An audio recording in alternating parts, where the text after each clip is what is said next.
Alors, j'ai beaucoup de matériel aujourd'hui. On ne va pas passer à travers tout ça aujourd'hui. Je vous ai donné une feuille pour pouvoir apporter à la maison. C'est une série que nous avons.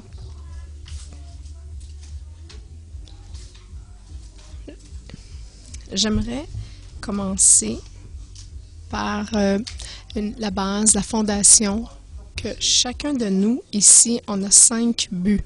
L'Église ainsi que chaque individu. Alors, comment travailler ensemble et individuellement pour amener ces buts? On se rappelle des commandes de Jésus, qui est le grand commandement, dans Matthieu 22, versets 37 à 40. Aimer le Seigneur, ton Dieu, de tout ton cœur. Et le but, c'est la louange. On a aussi d'aimer notre prochain comme nous-mêmes. On va essayer de fortifier notre prochain. Et c'est ça le ministère. Jésus, dans quelques chapitres plus loin, dans Matthieu 28, versets 19 à 20, Jésus a demandé d'aller de par le monde. Et le but, c'est l'évangélisme. Lorsque vous allez rencontrer les gens, baptisez-les dans le corps du Christ. Le but est la communion fraternelle. Vous vous rappelez, il y a 2-3 semaines, on avait parlé que le premier but de la communion fraternelle, c'est de s'apercevoir qu'on est des partenaires ensemble dans l'Église pour la bonne nouvelle du Christ. Pas seulement de prendre un café ensemble, c'est de bâtir des relations. Qui dit « Ensemble, on va faire quelque chose pour Dieu ». Et dans le même passage, on voit que Jésus nous demande d'enseigner aux gens à obéir à ses commandements. Alors, ce but est en fait de suivre Christ à son image. Chaque chrétien a ses 5 buts qui lui sont attribués, ses 5 objectifs. On devrait tous les faire dans nos vies au quotidien, chaque journée. On devrait essayer de partager la bonne nouvelle avec quelqu'un, de louer le Seigneur, d'être en lien avec les autres personnes et de leur apprendre à suivre Christ. Ce que Jésus a fait, il a loué lui-même Dieu. Il avait un style de vie qui était d'amener la gloire de Dieu sur la terre. Il a fait le service auprès des gens. Il les a protégés, il les a gardés en sécurité. Il a fait connaître Dieu aux autres. Et il a aussi fait de la communion fraternelle afin qu'ils soient un comme nous sommes un. Et il a aussi appris aux autres à le suivre.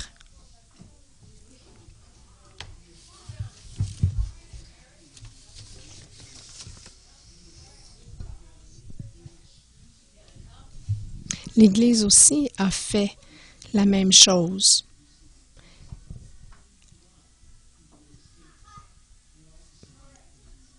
Elle a fait par la louange. Elle a partagé le pain, comme nous allons faire tout à l'heure. Comme pour le ministère, ils ont partagé, ils se sont supportés les uns les autres. Ils ont partagé leurs ressources financières. Ils ont prié et le Seigneur ajoutait chaque jour à ceux qui étaient sauvés. On retrouve tout ça dans Actes 2, versets 42 à 47. Ils pratiquaient la communion fraternelle aussi. Ils étaient tous ensemble. Ils partageaient leur repas ensemble.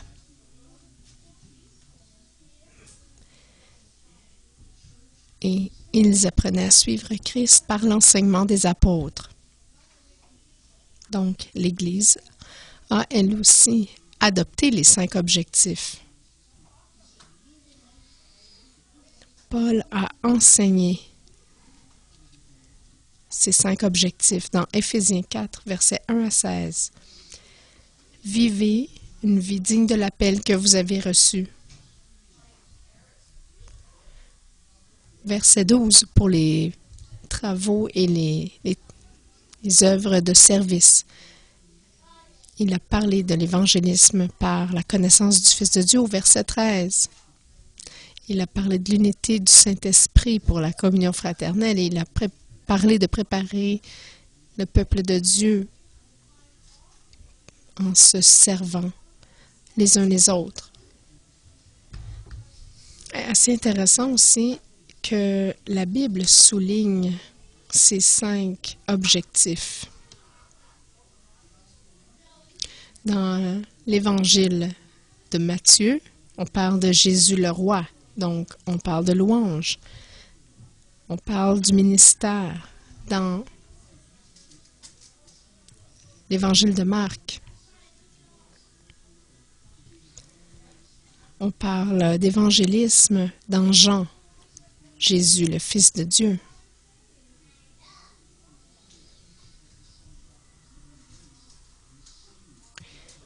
Le Fils de Dieu qui doit être reçu dans nos vies. La bonne nouvelle de Luc reflète la communion fraternelle, où Jésus, le Fils de l'homme, passait du temps avec ses disciples. Et le but de devenir un disciple de Christ est exalté, est discuté dans les Épîtres, où on voit la parole de Dieu en action.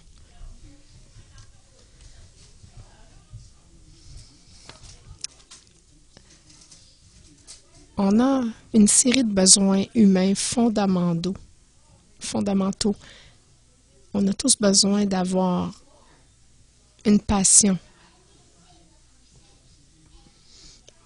Mais le privilège qu'on a, c'est que Dieu nous rafraîchit, nous donne cette puissance de passion.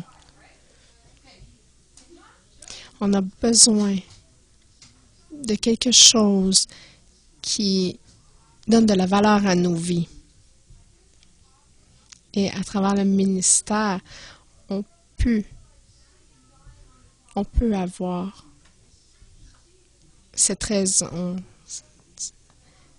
exprimer ce style de vie qui est un style de vie basé sur Dieu. On a besoin d'un but de vie à accomplir et on l'a.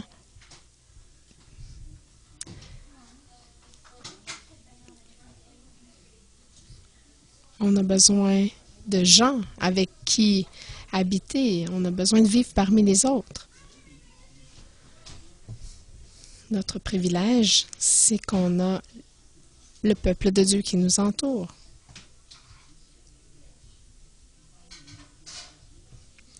On a finalement besoin de principes, certains principes par lesquels on veut vivre et Dieu nous les fournit.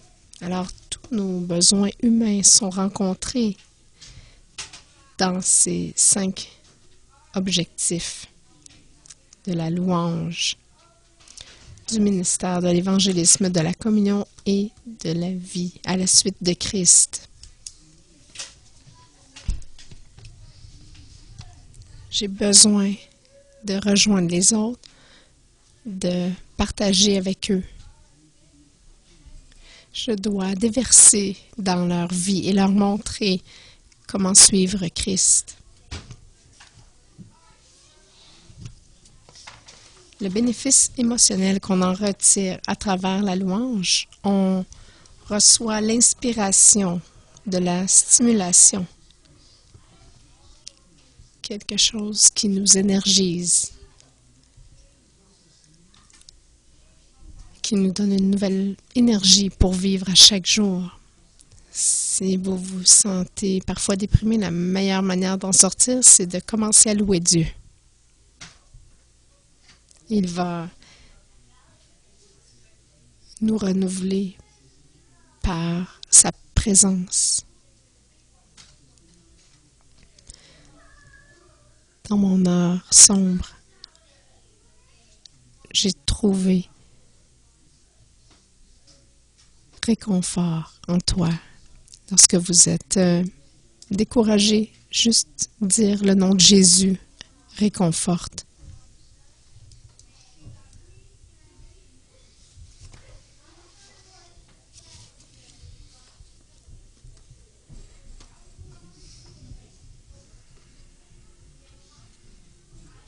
Il y a quelque chose à propos de son nom, lorsqu'on le loue, qui nous donne de la passion, de l'inspiration, de la stimulation. On reçoit aussi le bénéfice émotionnel de l'expression de soi dans le ministère, parce qu'on prend ce qui est de nous et on le présente aux autres. Si votre talent est d'encourager, vous allez vous exprimer à travers l'encouragement. Si votre talent est de donner, vous allez vous exprimer à travers ça. Lorsque vous trouvez quel est votre talent, quels sont vos talents, vous pouvez les exprimer. On a aussi besoin de sens dans nos vies, de savoir qu'on a un impact durable, important et significatif, positif sur quelqu'un d'autre. Lorsqu'on partage la bonne nouvelle et qu'on les voit transformer, on fait une différence pour l'éternité. C'est quelque chose qui a du sens pour toujours, pour l'éternité. On a aussi le bénéfice émotionnel de support, de sécurité. Nous nous honorons les uns les autres, nous nous acceptons, nous nous aimons les uns les autres.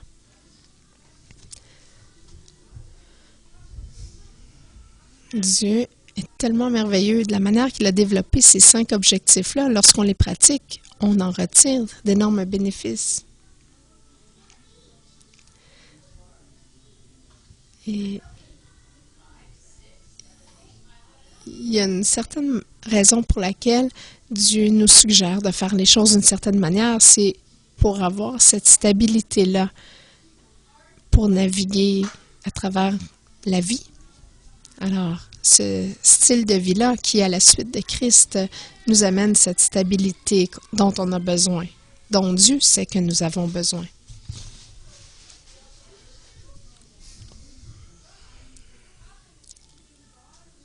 Alors, l'intention de Dieu à travers la louange, c'est que par l'intimité qu'on a avec lui, on peut réétablir notre identité d'enfant de Dieu.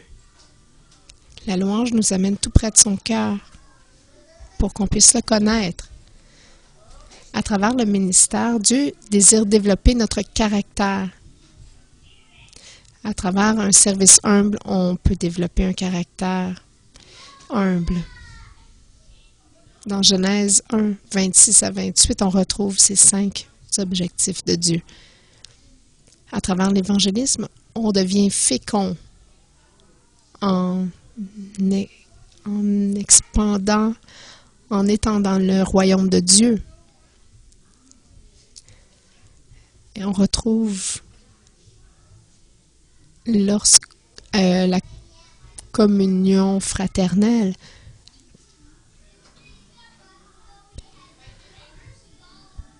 par l'autorité qu'on apprend à travers les relations sociales, lorsqu'on apprend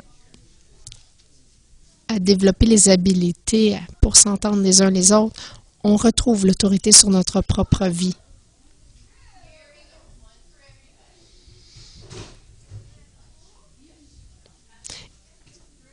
Et on peut retrouver la discipline, la bénédiction, l'intention de Dieu qui est de nous bénir par la marche dans la vérité, par la discipline de suivre Christ.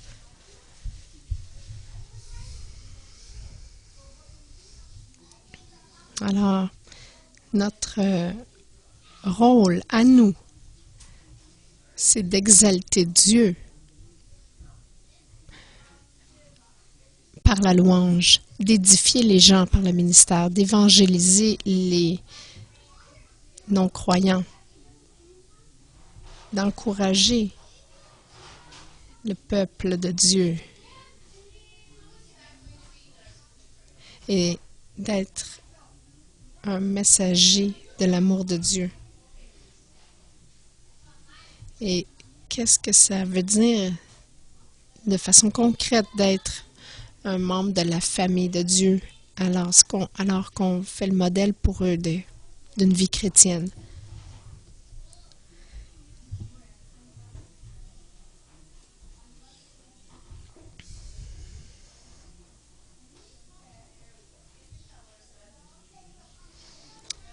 Alors, notre activité, notre croissance, nous allons développer une Église plus solide, qui a des frontières plus larges, qui grandit, qui est chaleureuse, qui grandit, qui s'approfondit, qui nous donne des racines profondes et solides.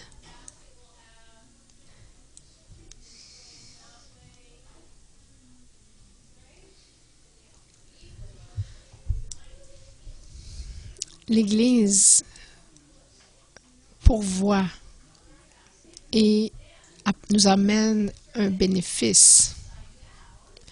À travers la louange, l'Église pourvoit une force qui nous aide à nous concentrer sur Dieu. Elle nous donne une fonction qui nous aide à trouver nos talents.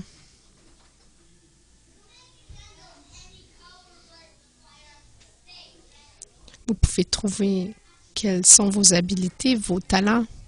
Je me rappelle la première fois,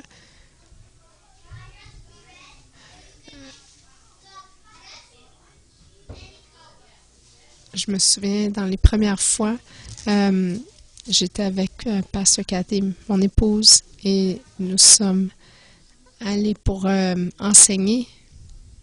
Et on a demandé aux gens d'ouvrir leur Bible à la Genèse. Et personne ne savait où était la Genèse. Alors, Pasteur Cathy, qui me supportait toujours, elle a pris mon crayon dans ma poche et elle a dit au premier étudiant, et elle a demandé à un étudiant qu'est-ce que la Bible dit.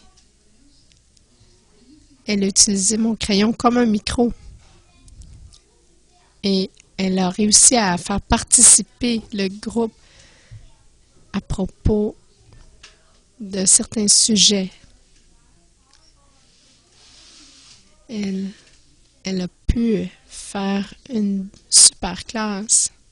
Et on a découvert cette journée-là qu'elle pouvait être un super professeur. Et On a découvert qu'avec un crayon, elle pouvait enseigner. Mais on n'a pas pu connaître. Ce talent-là s'est révélé le jour où elle a pris un crayon.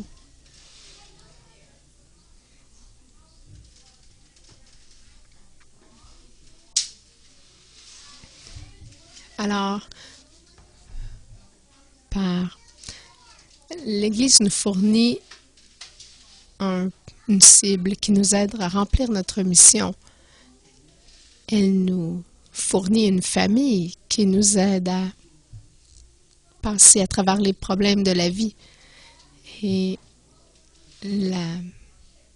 l'Église pourvoit une fondation pour nos vies à travers la discipline de suivre Christ qui nous aide à fortifier notre foi.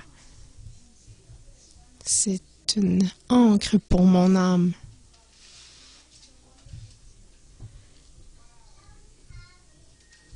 Donc, ce sont ces 5 objectifs auxquels nous sommes invités, à adopter dans nos vies. Si nous ne remplissons pas nos 5 rôles, nos 5 objectifs, il va y avoir des lacunes.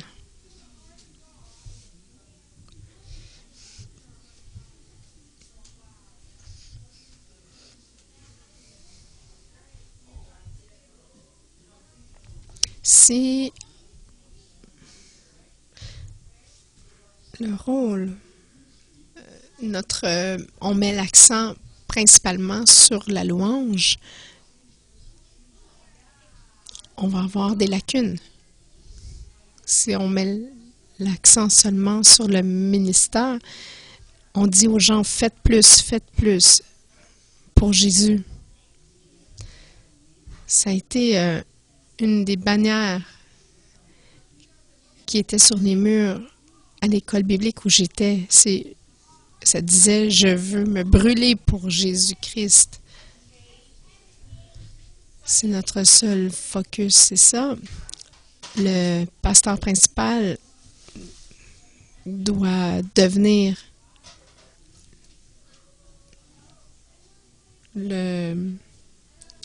l'évangéliste principal.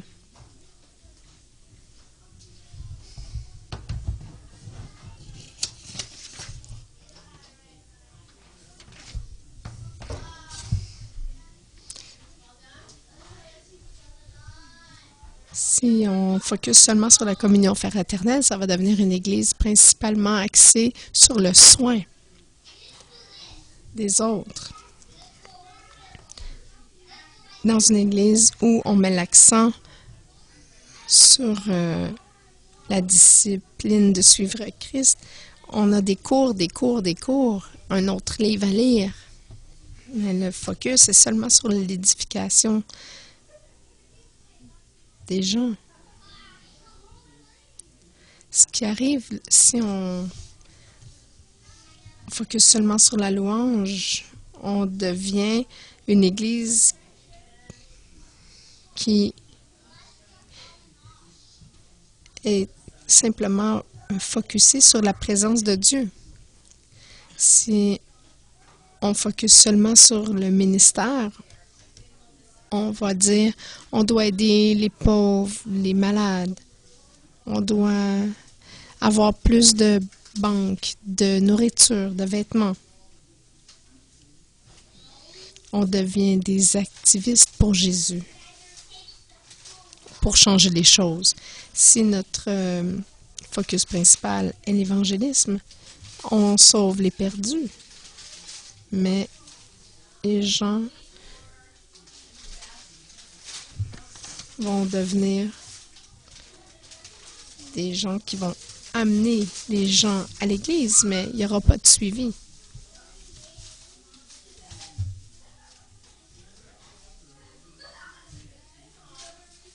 J'ai déjà été dans une église où on se rencontrait seulement les samedis. Et les gens étaient très chaleureux. Ils s'appelaient frère un tel ou sœur un tel. mais personne connaissait le nom de famille de l'autre personne et personne ne savait où l'autre habitait. Nous sommes une famille, mais ils ne passaient jamais de temps ensemble à l'extérieur de l'Église.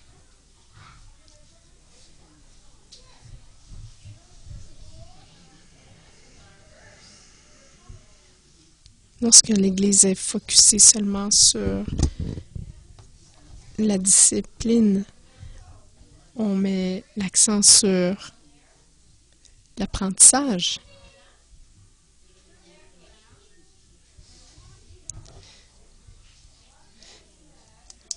Lorsqu'une Église met l'accent seulement sur la louange,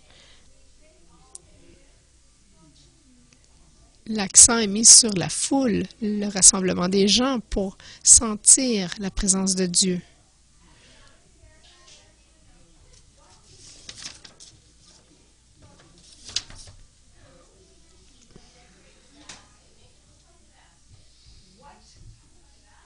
Une Église qui est impliquée principalement avec le ministère, elle va s'impliquer principalement auprès d'un noyau, des équipes de gens qui vont s'occuper des autres.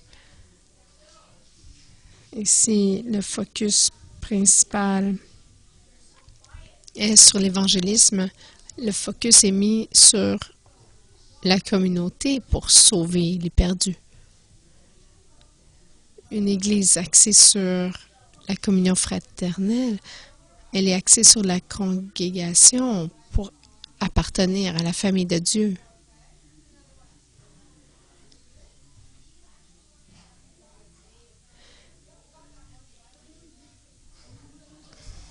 J'étais dans une église comme ça, où on chantait « Je suis tellement heureux de faire partie de la famille de Dieu ».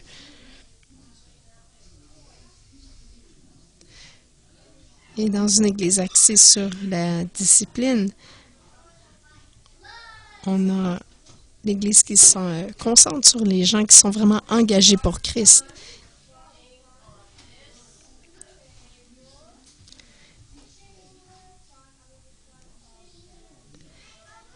Une église qui a la valeur centrale sur la louange va vraiment se concentrer sur l'expérience personnelle, la musique, la prière,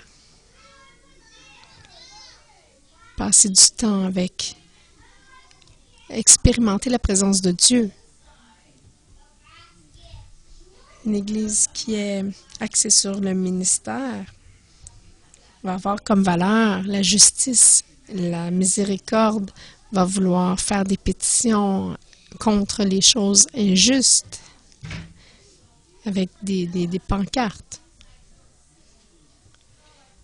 L'Église qui est axée sur l'évangélisme principalement va faire des appels nombreux à l'autel pour des décisions pour le Christ.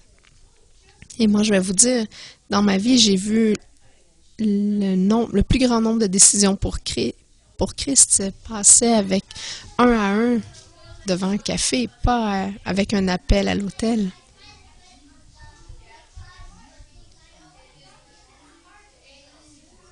Une église qui est axée sur la communauté va vraiment avoir des traditions de repas partage et va être axée sur la loyauté, la tradition.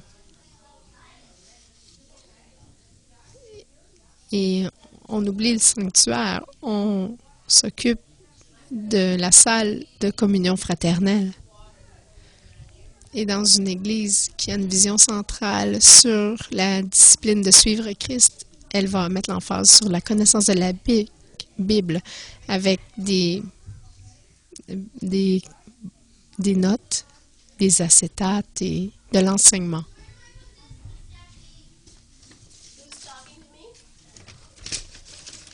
les sources de légitimité et l'identité de l'Église. On a l'Esprit Saint qui donne une Église centrée sur Christ, une Église qui est vraiment axée sur le ministère. Elle va regarder le nombre de besoins qu'elle rencontre. C'est une Église de service. Une Église d'évangélisme va regarder le nombre de gens qui ont été baptisés. Elle est focusée sur les missions. Une Église centrée sur la communion fraternelle. Elle va regarder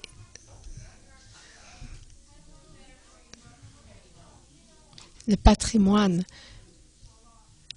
Quelqu'un a donné des chaises, quelqu'un a donné des tables. Elle est axée sur les gens qui s'entraident, les relations, les petits groupes.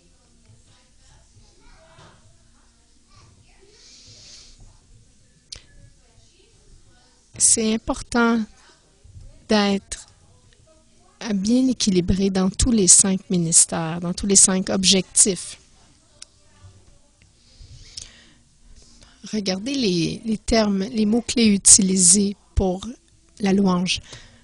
La prière, la louange, la musique, les dons spirituels, l'Esprit Saint, la puissance, le renouveau. Une Église axée sur les ministères. On parle de besoin, de service, de partage, de prendre position, de l'action. L'évangélisme, on parle de témoignage, évangélisme, le salut, les décisions pour Christ, les baptêmes, les appels à l'autel, les croisades pour les églises axées sur la communauté, communion fraternelle. On parle d'amour, d'appartenance, de relations, de petits groupes et une Église basée sur la discipline. On parle de prédication, d'exposé, d'étude de la Bible, en grec et en hébreu, la doctrine, la vérité, la connaissance.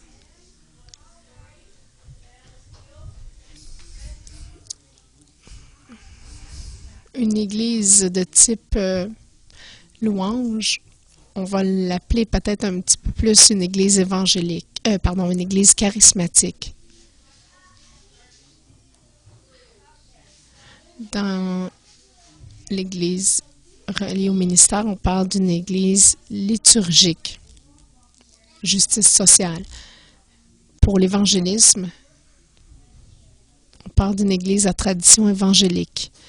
On parle de croissance de l'Église. Une Église axée sur la communion, c'est aussi de traduction évangélique, mais on parle de petits groupes. Et une Église axée sur la discipline de suivre Christ, c'est plus au niveau de la formation spirituelle.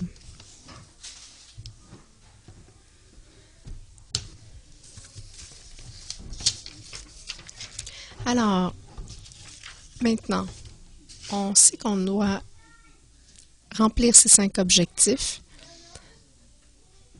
et éviter d'être seulement dans un volet. Et on se dit comment on peut faire maintenant. On veut développer les 5 volets.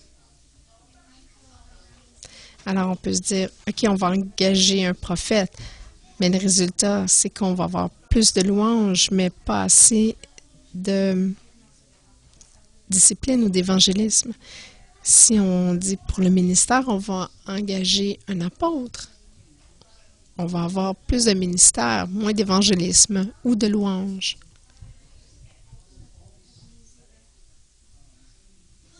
Les apôtres entraînent les gens pour le ministère. Là, si on engage plutôt un évangéliste, on va avoir moins de discipline ou de ministère.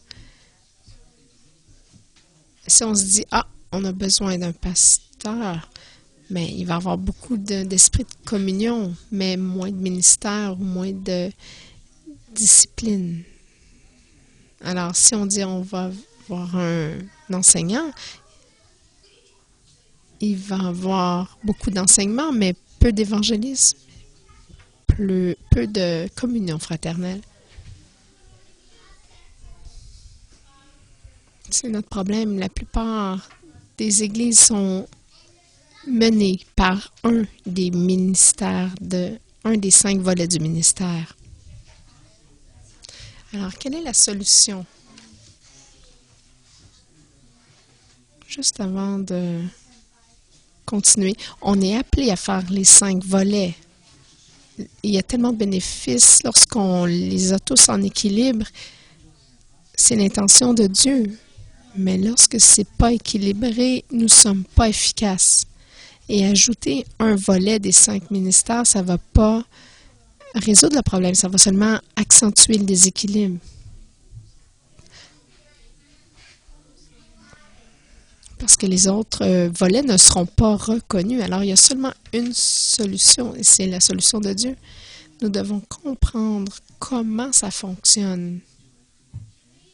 Ce qu'on a besoin, c'est une équipe apostolique dans une église apostolique. Quel est le rôle de l'apôtre? Parce qu'il y en a encore un. Le rôle de l'apôtre devient, lorsqu'il fait partie d'une équipe apostolique, il travaille avec les prophètes pour amener le ciel au peuple de Dieu par la louange. Une expérience stimulante qui change la vie dans la présence de Dieu. L'apôtre travaille avec les prophètes. L'apôtre travaille aussi avec les pasteurs pour apprendre comment connecter les gens ensemble, pour trouver comment la famille se comporte et comment elle se porte. Les apôtres travaillent avec les enseignants pour équiper le peuple de Dieu. Et les apôtres travaillent avec les prophètes, les pasteurs, les enseignants et les évangélistes pour relâcher les gens dans leur ministère. L'apôtre travaille aussi avec les évangélistes pour établir des stratégies afin d'expandre le royaume de Dieu. Alors, lorsqu'on a une stratégie, regardez comment, en fait, Dieu est tellement intelligent. À travers la louange, on expérimente Dieu et on commence à être intégré, incorporé dans l'Église et on peut expérimenter la communauté. On peut partager, on a le goût de partager avec les autres. Et à travers la communauté, on peut s'encourager mutuellement à débuter et poursuivre ce processus vers la maturité. Et à travers la discipline de suivre Christ, on peut aider les gens à développer leur talent pour servir les autres. Et alors qu'on sert les autres, on peut aider les gens à trouver leur mission, leur but de vie. Et on partage la bonne nouvelle du royaume de Dieu et on commence à rejoindre les autres et on développe un style de vie de louange continuelle à Dieu. Et ce cycle se poursuit toujours de plus en plus. Et Dieu nous donne donc 5 objectifs qui, lorsqu'ils sont faits dans le bon ordre, les gens sont guéris, sont fortifiés et peuvent se réaliser pleinement. Mais si on n'a pas d'équipe apostolique, on va en rester pris dans un volet. Alors, une Église apostolique a un focus primaire sur les 5 volets qui sont la louange, la communion fraternelle, la discipline, le ministère et l'évangélisme. Le rôle de l'équipe de leadership, c'est que tous vont équiper les autres. Le rôle des gens, c'est que tous sont des ministres. La cible étant la région au complet.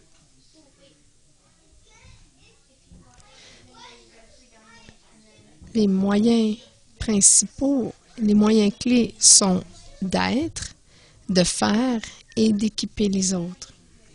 Notre valeur centrale, c'est de vivre des vies efficaces à l'image de Christ. Les outils qu'on utilise sont un processus de développement de vie. Nos sources de légitimité sont des vies changées de façon durable.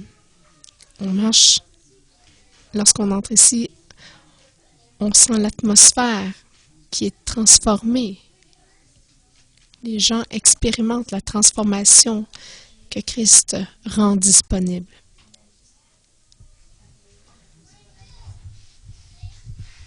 Alors, où en suis-je? OK. Nous devons nous poser quelques questions. Nous venons à la fin de cette série qui est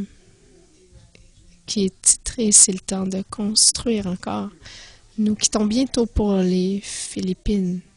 Mais à notre retour, on va vraiment se poser ces questions. Lorsqu'on évalue notre Église, est-ce qu'on est vraiment mené par l'Esprit Saint? Est-ce qu'on tend l'oreille vers Dieu? Est-ce que nous nous aimons les uns les autres ou nous nous évitons les uns les autres? Au niveau de la discipline, est-ce qu'on apprend la parole de Dieu? Est-ce qu'on apprend à la vivre? Au niveau du ministère, est-ce que nous libérons les dons et les talents? Est-ce qu'on aide les gens à découvrir leurs talents et à devenir exprimer leurs talents?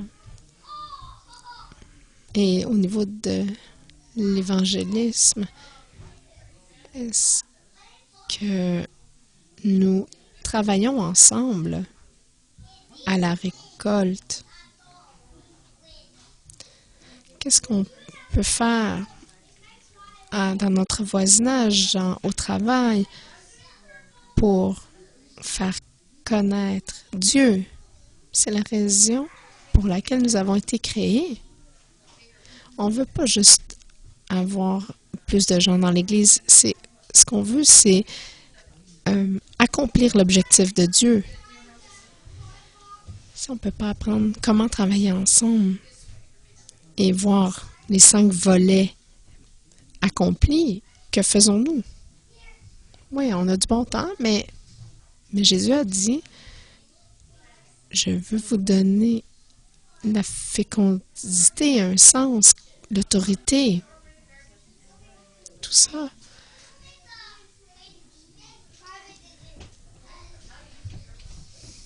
Une Église apostolique n'est pas une Église avec un apôtre. Je me souviens quand mes enfants sont revenus du secondaire une journée, puis ils avaient l'air très tristes. Nous avions déjà fait l'Église ici depuis 8 ans.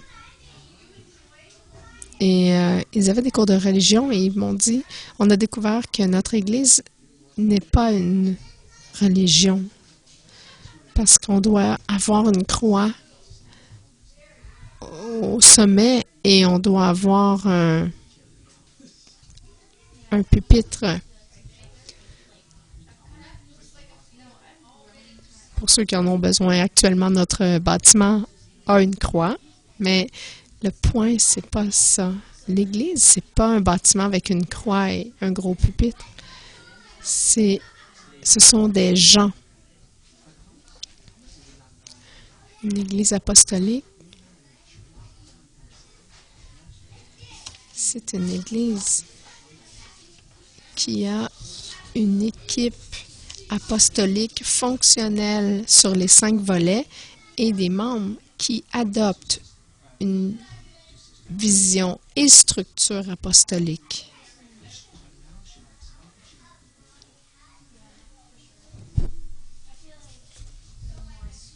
Une stratégie apostolique, un processus.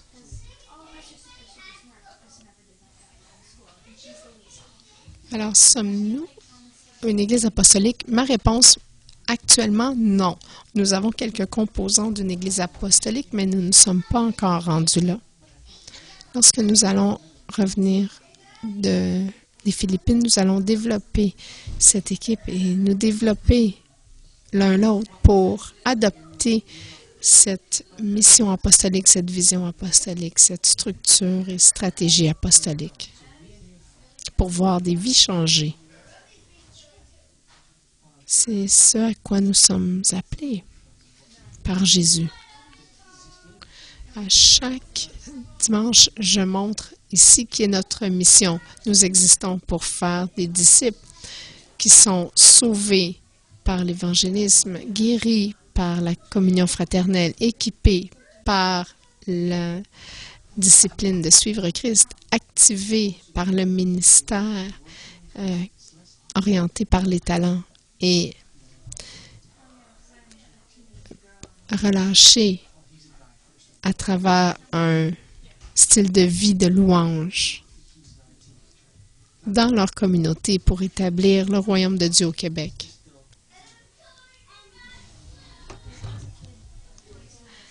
Avant que l'image reparte.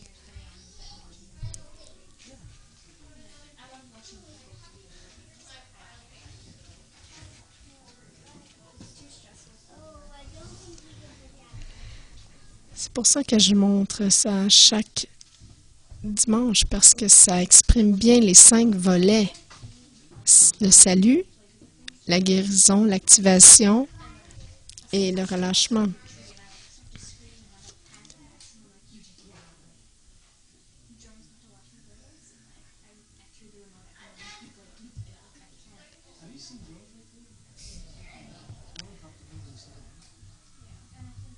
Le salut, la guérison, équiper les gens, les activer et les relâcher pour agir. Et on ne peut pas faire ça à moins d'avoir une équipe fonctionnelle au niveau apostolique.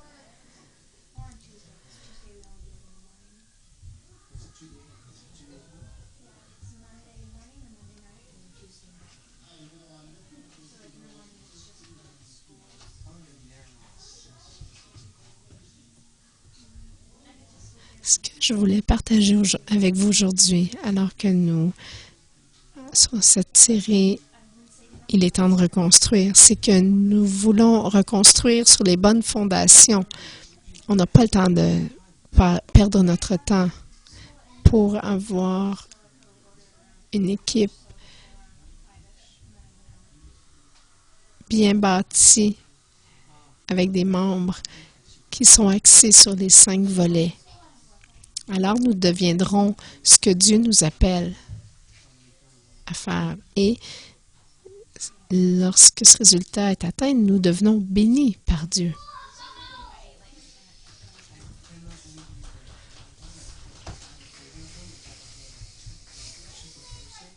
Alors, nous allons prier et célébrer la scène.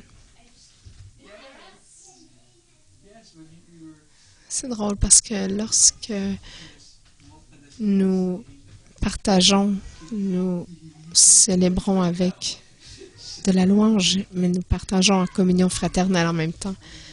Merci, Père, pour ta sagesse. Tu désires que nous soyons fortifiés, guéris. Ta stratégie est tellement simple, mais pourtant nous perdons de l'énergie, du temps, des ressources financières. Seigneur, donne-nous de la sagesse en 2016 pour construire correctement, de construire sur tes fondations pour que nous puissions faire ce que l'Église destinée est appelée à faire. Seigneur, aide-nous à dire oui. Aide-nous à dire oui à ton appel, à toi, pour que nous puissions voir ta puissance, ta présence, expérimenter la famille de Dieu, remplie de ta parole, efficace dans le ministère, voir les perdus être sauvés, les malades guéris.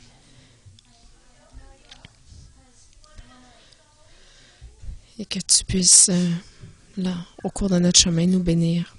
Au nom de Jésus.